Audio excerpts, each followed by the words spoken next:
일요일 MBC 뉴스입니다. 연일 최다 확진자가 발생하고 있는 전남 지역의 오미크론 변이 바이러스 감염, 말 그대로 비상입니다.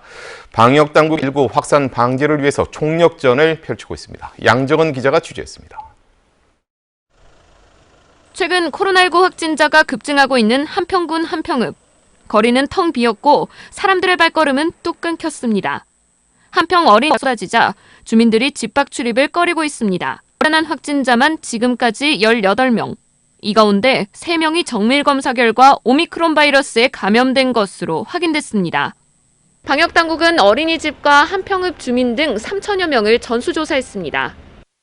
전라남도는 확진자가 발생한 한평 지역 어린이집과 유치원은 일주일간 비대면 수업으로 전환하는 등 오미크론 변이 확산 차단을 위해 총력 대응에 나섰습니다. 오미크론 변이에 대한 두려움보다는 도민 여러분들의 자발적이고 적극적인 참여가 그 어느 때보다 절실한 상황입니다. 이런 가운데 한평군 보건소 직원 4명이 코로나19 확진 판정을 받은 것으로 확인돼 방역당국에 비상이 걸렸습니다.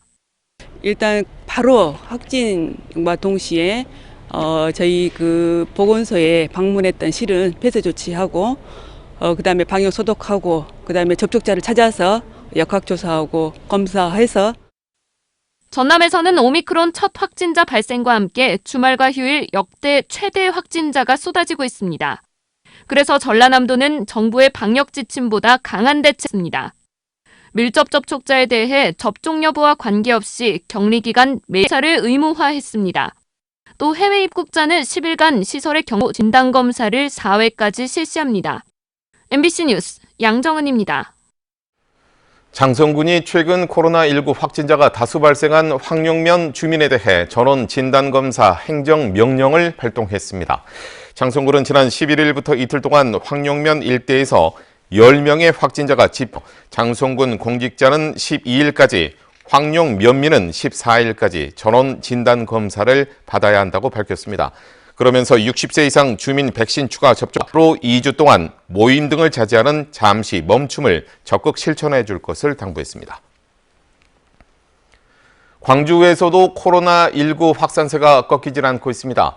광주시에 따르면 오늘 오후 6시를 기준으로 동구 모임과 타 지역 운동 모임 관련 확진자 등 모두 30명의 확진자가 발생했습니다. 이 가운데 초등학교와 고등학교에서 확진자가 발생해 1,700명에 가까운 학생과 교직원들에 대해 결과를 기다리고 있습니다. 그래서 71명의 확진자가 발생하는 등 산발적인 지역 감염이 계속되고 있습니다. 광주 전남 중소기업 10곳 중 4곳은 기업 활동을 통해 이자도 충당하지 못하고 있습니다. 부채 비율도 크게 오른 상황에서 금리까지 상승세를 보이고 있어서 기업들의 수익성 악화가 불가피할 전망입니다. 이다현 기자가 보도합니다. 지역 중소기업 가운데 영업이익으로 이자 비용도 충당하지 못하는 취약기업의 비중이 크게 늘었습니다. 지난해 말 기준 광주의 취약기업 비중은 41.3%로 전년 10포인트 높아졌습니다. 전남은 10포인트 오른 39.7%를 기록했습니다. 부채 비율도 크게 높아졌는데 특히 광주의 중소기업 평균 부채 비율은 200% 초반대에서 4년 만에 300%에 육박할 정도로 높아졌습니다. 매출은 코로나19 확산의 직격탄을 맞은 서비스업과 글로벌 경기 둔화로 제조업의 하락세가 다른 업종에 비해 두드러졌습니다. 서비스업을 비롯한 대부분의 업종에서 경영 상황이 크게 나빠진 반면에 서비스업 중 스포츠 업종은 매출 증가로 당기 순이익이 늘고 토지 가격 상승 등의 재평가 이익까지 누린 것으로 나타났습니다. 이 같은 상황에서 상당수의 중소기업들은 금리 상승기를 맞아 영업활동 개선보다는 외부 자금 차입에 의존할 가능성이 높을 것으로 우려되고 있습니다. 그럴 수 있는 수준에서 빌리면 좋은데 사실 현실적으로 그게 좀 안 되니까 좀 그게 나중에 신용 리스크 쪽으로 좀 발전할 가능성도 좀 있고 하는 부분이 좀 우려스러운 점이고요. 한국은행은 지역 중소기업 887곳을 대상으로 한 이번 분석 결과를 토대로 관계기관들이 정책적 지원을 점진적으로 정상화하고 기업들이 생산성을 높이기 위해 산업계의 공동 노력이 필요하다고 밝혔습니다. MBC 뉴스 이다현입니다. 2030 청년 세대로 선거 대책위를 꾸린 더불어민주당이 젊은 정치인들과 함께 미래 정치 발전과 대선 승리를 위한 간담회를 개최했습니다. 더불어민주당 광주시당은 내가 미래의 이재명이다라는 주제로 간담회를 열고 여전히 어렵고 부족한 청년 정치 참여와 혜택, 그리고 젊은 정치인을 바라보는 지역의 시각 등을 비판하며 이번 선거를 통해 청년 정치가 발전해야 한다고 말했습니다. 한편 내가 미래의 이재명이다 캠페인은 더불어민주당 청년과 미래정치위원회가 진행하는 행사로 지역에서는 처음으로 열렸습니다. 무안경찰 신형을 살해한 73살 A씨를 살인 혐의로 붙잡아 구속영장을 신청했습니다.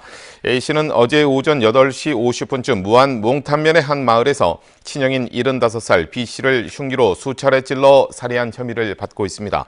경찰 조사 결과 A씨는 평소 형이 자신을 무시한다며 형과 자주 다퉜던 것으로 알려졌습니다. 음주 뺑소니 사고로 아들을 잃은 아버지가 아들의 못다 이룬 꿈을 지켜달라며 국민청원에 간절히 청원인은 청와대 국민청원 초등교사의 꿈은 도저히 법적으로는 기대하기 힘들다며 국민들의 판단을 여쭤보기 위해 글을 올린다고 밝혔습니다. 사고 당시 교대 2학년 재학 중이었던 청원인의 아들은 보험 보상 과정에서 일용 근로자에 준한다는 기준이 적용됐습니다. 청원인은 이를 받아들일 수 없다며 교사 자격을 인정해달라는 취지로 법적 소송을 벌였지만 법원은 임용고시 합격에 객관적 자료가 없다며 1, 2심에서 패소 판정했습니다. 광주 전남 지역 스토킹 신고 건수가 지난해보다 큰 폭으로 증가했습니다. 광주 전남경찰청에 따르면 올해 광주에서 접수된 스토킹 범죄 신고는 252건으로 지난해 같은 기간에 비해서 6배가량 증가했습니다. 전남 지역도 지난해보다 3.5배가 늘어난 267건이 접수됐습니다. 특히 스토킹 신고는 스토킹 처벌법이 시행된 지 지난 10월 말 이후 크게 늘어났습니다.